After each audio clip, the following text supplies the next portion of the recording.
सुनने को यदि सुनते हो, सुनने सुनने में अंतर है।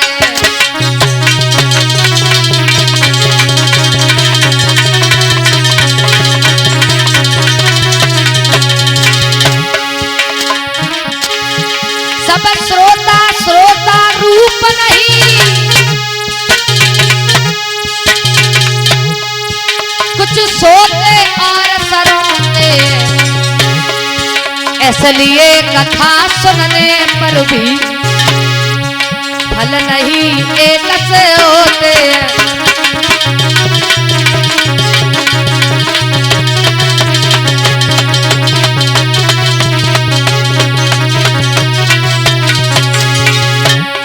कथा श्रवण करने के लिए तो सभी आते हैं, लेकिन सभी का विचार अलग अलग होता है? एक तो फर्स्ट क्वालिटी वाले होते हैं श्रोता।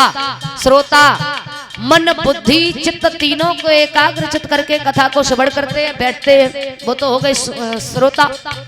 लेकिन श्रोता आए, बोले पंडाल में बड़ी अच्छी व्यवस्था है, बड़ा आनंद आ रहा है, सो गए।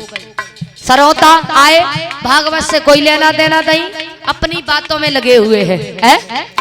तो कहा कि श्रोता भी तीन प्रकार के होते हैं।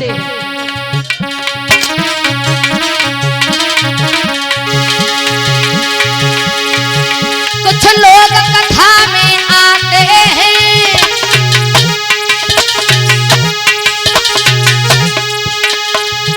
देखिए शास्त्री जी कैसे हैं, जने मोटे हैं जने पतले हैं, किस तरह में कथा वो कहते हैं।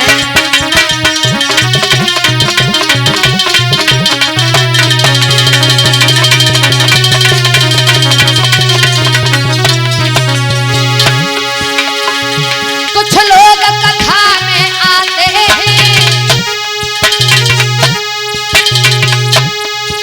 आते ही आते सो जाते। कुछ लोग कुछ कथा सुनन के बदले में जूता चप्पल ले जाते हैं।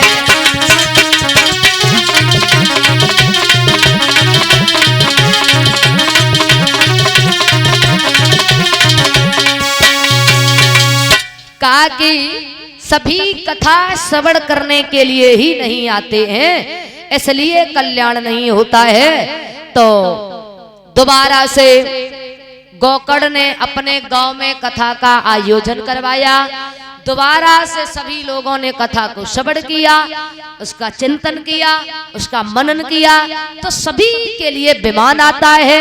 उसी विमान पर बैठ करके सभी अपने धाम के लिए चले जाते हैं। तो महाराज इस श्रीमद् भागवत कथा को श्रवण करने से बड़े बड़े पापियों का उद्धार हुआ, बड़े बड़े भयंकर पापी धुंधकारी जैसे पापियों का कल्याण हुआ है।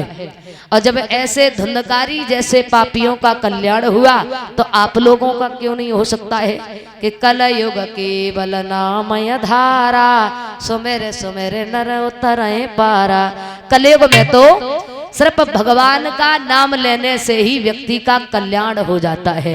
बोलिए गोविंद भगवान की।